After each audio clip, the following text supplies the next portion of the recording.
en 2014. Vous avez été trahi en 2014. J'ai dit aux gens, aujourd'hui, ce n'est pas nous qui devrions être devant.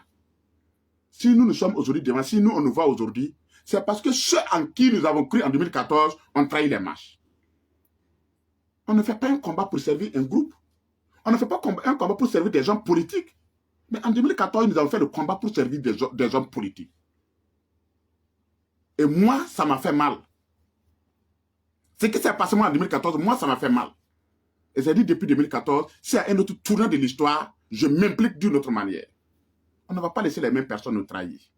Aller à l'école ne vous donne pas le droit de martyriser les gens. Aller à l'école, avoir le bac, avoir la licence ou bien avec le docteur, ça ne vous donne pas le droit de faire des autres vos esclaves. De quel droit vous avez pour vous imposer sur une société, pour vous imposer sur les masses? Nous avons combien d'intellectuels au Burkina? Combien des hommes parlent français au Burkina Faso? Combien de ça ne dépasse pas 2%? Si vous prenez les bacheliers burkinabés, il n'y a pas la population, on n'a pas 2% de bacheliers au Burkina Faso. On n'en a pas. Le Burkina Faso, ça va plus de 20 millions d'habitants. Si vous prenez, on n'a pas 2% de bacheliers au Burkina Faso. On n'en a pas. Quand on prend à partir de la licence, on n'a pas 1% de licenciés au Burkina Faso. Je ne parle pas du niveau de doctorat. Du bac à doctorat, il y a combien de Burkinabés qui ont ce diplôme-là? Ça ne dépasse même pas 2% de Burkinabés qui arrivent à l'université. Et c'est ce petit groupe-là, qui ne dépasse peut-être de 300 000 ou bien 400 000 personnes, ce petit groupe-là qui tient tout un pays. Le tout, c'est pour vous. Les villages, c'est pour vous. Les voitures, c'est pour vous. C'est vous qui êtes dans les bars, dans les maquis. C'est vous qui buvez, qui mangez. Les gens demandent de l'eau potable pour boire. Les gens demandent des routes. Moi, j'ai été peut-être à Lumana. Lumana, c'est dans la province, dans la région. Dans quel pays? On est dans quel pays? Soit le pays nous appartient tout, soit le pays n'appartient à personne. Moi, Adama Amadé Sigré, je suis du côté des Waïniens. Moi, je soutiens le pouvoir matin, midi, soir. Moi, je ne suis pas une nécessité. Je ne suis pas un mendiant. Je dis ceux qui me combattent ne valent pas mieux que moi. Même sur le plan financier, ils ne valent pas mieux que moi. D'autres n'ont que des salaires de 200 000, 300 000 francs. Ce que moi je gagne par mois, ça dépasse largement ça. Mais nous sommes nos villages, je suis nos villages. Mes oncles sont là-bas, mes parents sont là-bas. Pour pouvoir aider les masses à s'en sortir, à mieux vivre. Tournez dans le pays. Regardez la misère des parents. Regardez la misère des populations. Les gens ont pris conscience. Et le changement aujourd'hui est une nécessité. Vous les intellectuels, certains diplômés, votre colère c'est quoi? Vous avez peur que les masses ne vous dominent. Les masses ne se battent pas pour vous dominer en réalité. Est-ce qu'on a dit qu'on va réduire le salaire de quelqu'un? Est-ce qu'on a dit qu'on va retirer la villa de quelqu'un? Est-ce qu'il y a un Waye qui vous a dit qu'il va retirer la voiture vieille de quelqu'un? Est-ce qu'on vous a dit qu'on va retirer, ce que vous avez, on va vous retirer ça? Est-ce qu'on vous a dit? On va se battre pour que les masses aussi puissent avoir quelque chose. On va aider le président à 2 niveaux. D'abord, finir avec le terrorisme. Parce que c'est l'exploitation. Les gens souffrent dans les villas, il n'y a même pas à manger. Et tout ça, vous êtes assis à Waré ici, dans vos grosses villas, dans vos voitures, et c'est vous-même, vos parents. Ce qui me fait mal même, moi je comprends même les enfants des riches. Quand quelqu'un est né à Waré 2000, là, moi je ne t'en veux pas. Mais les enfants des pauvres comme moi, là, c'est ça, moi je n'arrive pas à comprendre. Ton papa a vendu du haricot, du mil, du sorgho pour t'envoyer à l'école. On a payé tes études comme on a payé moi mes études avec toutes les difficultés possibles. Tu es allé au collège, on a souffert. Tu es allé au lycée, on a souffert. Tu es venu à l'université. Tu envoyais chaque fois des lettres pour dire les gens prennent les 5 000 pour toi t'envoyer. D'autres même à cause d'eux, même pour que toi tu puisses faire l'université là. Il y a certains de tes frères même qui n'ont même pas été à l'école à cause de toi. Parce que le papa il a tout ramassé, c'est toi tes études qu'on a payé. On a tout fait, c'est toi.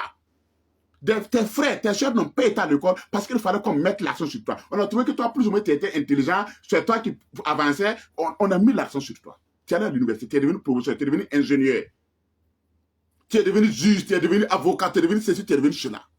Et c'est toi qui es là, assis à Ouara, parce que toi, tu as eu du travail. Tu ne veux pas qu'on aide les paysans, tu ne veux pas qu'on aide les villageois. Est-ce que tu penses? Est-ce que tu es honnête et sincère? Les devoirs de redevabilité, tu les mets où? La conscience sociale, tu mets la conscience sociale où? Comment tu regardes tes parents quand tu vas au village? Comment tu les regardes? La redevabilité, là, ce n'est pas ton père et ta mère. Hein. C'est la redevabilité est sociale. Tu mets la redevabilité sociale où? Le combat que nous faisons là, ce n'est pas un combat de nécessité. Nous autres là, aujourd'hui, là, nous pouvons travailler pour avoir des millions. On a l'intelligence pour le faire. Ceux qui nous combattent ne sont pas plus intelligents que nous. Ils le savent. Mais nous avons un devoir de redevabilité sociale. Ces villages qui ont pu nous construire, ces villages qui ont fait de nous qui nous sommes aujourd'hui ici à Ouagadougou. Et quel instrument vous mesurez la liberté? Ceux qui parlent de liberté là, venez me donner l'instrument de mesure de la liberté. C'est avec quel instrument? C'est avec quel instrument? Vous mesurez la liberté avec quel instrument? La liberté dépend du contexte. Je l'ai dit la dernière fois. La liberté d'un homme marié et la liberté d'un célibataire, ce n'est pas la même chose. J'ai dit aux étudiants. J'ai dit à mon chef, quelqu'un qui n'a pas de femme, mais tu peux rentrer à 2h du matin, sortir quand tu veux, il peut rentrer quand tu veux. Un célibataire, il doit, à la maison, il rend compte à qui? Mais quel est célibataire, m'excuse? Mais peut-être en dehors de ton matelas là, dans ta maison, il te rend compte à qui? Mais nous autres qui sommes mariés là, est-ce qu'on peut faire tout ce qu'on veut? Est-ce qu'on peut sortir et rentrer quand on veut? Mais il y a des hommes mariés qui auraient voulu aussi être libres comme les célibataires. Mais à partir du moment où tu es marié, tu as une responsabilité familiale. Il y a certaines choses que tu ne peux pas faire. Les célibataires aussi qui font ce qui rentrent quand ils veulent, c'est en attendant. Le jour qu'il va se marier là, il sera obligé de changer ses pratiques. S'il ne change pas, il aura des problèmes avec son épouse. La liberté est contextuelle. Donnez-moi l'instrument de mesure de la liberté. Parce que ce mot-là, c'est le mot le plus métaphysique qui soit. Quand j'entends des gens dans un pays en guerre, dire qu'eux, ils revendiquent la liberté, dire qu'il n'y a pas de liberté d'expression, mais il n'y a même pas de liberté de vivre. Est-ce qu'ici au Burkina, il y a de la liberté de vivre d'abord? Un pays où il n'y a pas de liberté de vivre, ça, ce n'est pas votre préoccupation. Ce n'est pas votre préoccupation. C'est la liberté d'expression là qui est votre préoccupation. Soyez sérieux. Soyez sérieux. Donc, grosso modo, voilà pourquoi aujourd'hui, certains rasent les murs. Mobiliser avec de l'argent. Parce que si on pouvait nous mobiliser avec de l'argent, c'était les développeurs et les qui allaient nous mobiliser. Oui, je ne vais pas laisser quelqu'un qui peut me donner 100 millions pour aller soutenir quelqu'un qui peut me donner 2 millions. Je ne suis pas bête. Comment je vais laisser quelqu'un qui peut me donner 100 millions, je vais construire des villas à Bobi Béaouak, ça me donne 100 millions, je vais construire combien de villas? Les rocs là pouvaient me donner ça. Et je vais laisser ces gens là pour venir soutenir des gens qui n'ont pas d'argent pour me donner. Ou qui ne peuvent que me donner de l'argent d'essence. Je ne connais pas la valeur de l'argent. Je ne connais pas la valeur de l'argent. Soyez sérieux. Nation. Allez à l'école. Avoir le bac, la licence, le doctorat ne donne le droit à personne de mépriser l'autre. Tant qu'ils nous appellent les waïens.